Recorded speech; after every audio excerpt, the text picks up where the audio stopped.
वा किंवा मी आमच्या तोंडातून अपशब्द येणार नाही याची काय आम्ही गॅरंटी देत आहोत. कारण काय बुवान सांगितल्यानंतर तसं आमचा बुवा लय भारी आहे, माका सांगता हय रव म्हणून.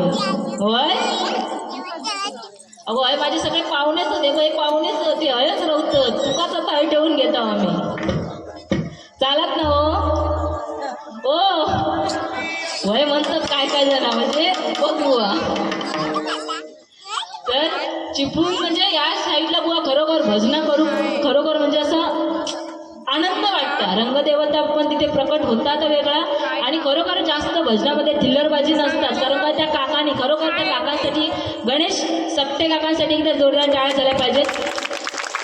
तसंच बुवा चिपळूण स्टेशनला आम्ही इलाव आणि फोन लावला आम्ही चिपळूण स्टेशनला इलाव, तिने आम्हाला लगेच हाणूक गाडी पाठवली. म्हणजे पण किती दिलदार असत ते. म्हणजे आम्ही चिपळूणला इलाव स्टेशनला आणि त्याचा फोन केला, सांगितलं आम्ही इथे इलाव, मग ते लगेच गाडी घेऊन येईल. आणि आमची तुझी पण आमची तर चांगल्या प्रकारे उत्तम अशी सोय केली. कारण काय तू काय दुर्लभुकी दिलं, तसं मी म्हटलं दुर्लभुक आपल्याला जमणार नाही, उगाच रिक्स नाही घ्यायची, म्हणून म्हटलं ते ट्रेननेच जाऊया, हळूहळू का होईना पण ट्रेन जाऊया. अगला स्टेशन चिपळूण. तर एक खरोखर मला अभिमान या गोष्टीचं वाटतं, बघ मोठेपण असं नाही, पण खरोखर मला अभिमान वाटतं की कारण गेल्या वर्षी 2024ला चिपळूणला येथे कामगार कल्याण, महाराष्ट्र कामगार कल्याणची भजन स्पर्धा आयोजित केली होती. आणि त्यावेळी चिपळूणमध्ये आमच्या मंडळाचा चिपळूणमध्ये प्रथम क्रमांक आला होता आणि तो राज्यस्तरासाठी अमरावती या ठिकाणी गेला होता. आणि अमरावतीला जाऊन आम्हाला तिसरं पारितोषिक मिळालं. खरोखरच मी म्हणजे इथला जो अविस्मरणीय क्षण होता तो तेव्हाचा, गेल्या वर्षीचा. म्हणजे चिपळूणला येऊन जाता जाता माझी मग रिटर्न जात होता तेव्हा तब्येत पण बिघडली. कारण काय येताना तू कसा दुर्लभुकी दिला तसं आम्ही टेम्पो घेऊन इलेला आहोत, तरी ती एर्टिका घेऊन इलं, पण आम्ही टेम्पो आणलेला आहोत भजन स्पर्धेसाठी. मागास काय सगळ्यांना त्रास झालो, पण तो एक अविस्मरणीय क्षण होतो की काय इथे चिपळूणमध्ये येऊन आम्ही पुढे जाऊन काहीतरी केला हा चीज मोठा होता. खरोखर तर अभिमान वाटतं त्या गोष्टीचं, म्हणून सांगितलंय. तर हे लहान पोरगी होत ते काय आता त्यांचं जरा कळ काढतंय. कारण काय ते गजरात नंतर रवले तर रवती, नाही तर ते जाती, त्यांचं काय सांगता येत नाही. कारण काय त्यांचं मन कधी स्थिर नसतं. आजकाल काय मोठ्या लोकांचंच मन स्थिर नसतं. काय पूर्वी काय बोलायचे 16वं वर्ष धोक्याचं, पण आजकाल 16वं वर्ष धोक्याचं नाही, 30, 35, 40 ह्या वय धोक्याचा. आई कुठे काय करते, आई कुठे काय काय करते, बरोबर ना.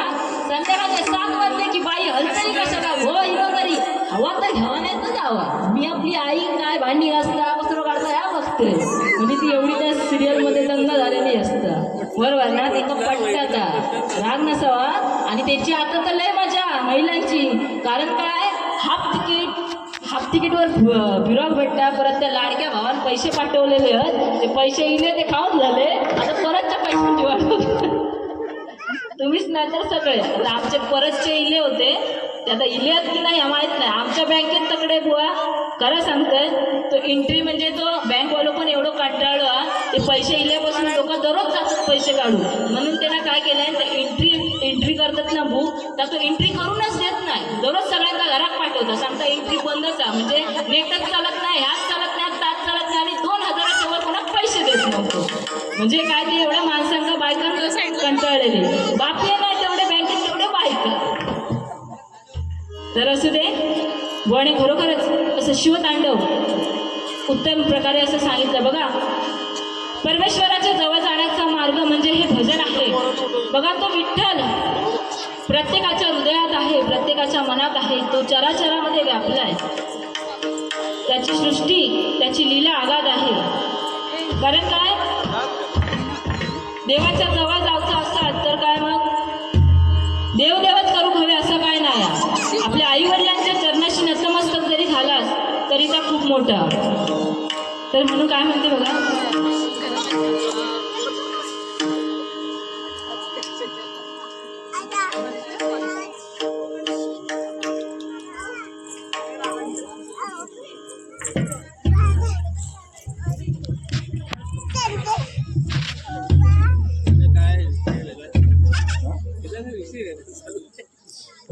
नका देऊ फ्रेंड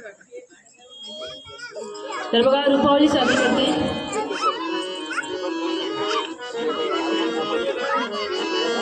तर रुपावलीच्या अगोदर त्या लहान मुलांसाठी एक म्हणजे आजकालची लहान लहान मुलं कशी आहेत, त्यांची डोकी कशी आहेत, कितपत चालतं द्या सांगते. असं एक बंडो नावाचं पोरगं असतं. ऐकू ना काय बंडो? ए बंडे बाबू, आता मी काय सांगते काय अरे आरो वा, तो आरडच घालता, तो आरावता. तर बघा एक बंडो नावाचं पोरगं असतं. व आजोबाला नको मारू नको मारू.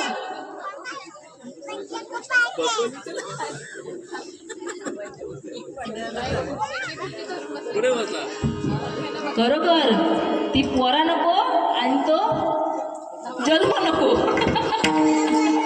असं काय काय जण म्हणतात. पण हा म्हणजे आता बायका वगैरे असं कधी कधी, कारण काय शेवटी काय माणूस, प्रत्येक माणूस ह्यो कंटाळतच. तर बघा एक बंडो नावाचं पोरगू असतं. हे बंडो आहे ना, हे सगळ्यात अवली कोणाचं पडलं बाबा सांगा? आरव ना. तर बंडो नावाचं पोरगू असतं आणि ते काय असं लहान मुलं कशी तर मोबाईलवर बघतात, टी व्हीवर बघतात, ताता करूचा प्रयत्न करतात. म्हणजे लहान मुलं काय मोठ्यांचाच अनुकरण करत असतं. तर तो टी व्ही बघता बघता टी व्हीवर एक ॲडव्हर्टाईज येतात. ॲडव्हर्टाईज अशी असतात, डव साबणाची ॲडव्हर्टाईज असतात. तर तो बंडो त्या डव साबणाची ॲडव्हर्टाईज बघता आणि ती ते काय ॲडव्हर्टाईज करूची असतात. मग तो काय करता, आपल्या पप्पांकडे काय पैसे मागून जाता की पप्पानं माका 10 रुपये देवा, माका तो डव साबण घेऊन येऊचो. पण त्याचे पप्पा काय, त्याच्या बंड्यावर विश्वास नसताना की बाबा ह्यो काय करीत त्याचा कधी नेम नाही. तर ते काय मना करतात, ते काय पैसे वगैरे देत नाही. आई पण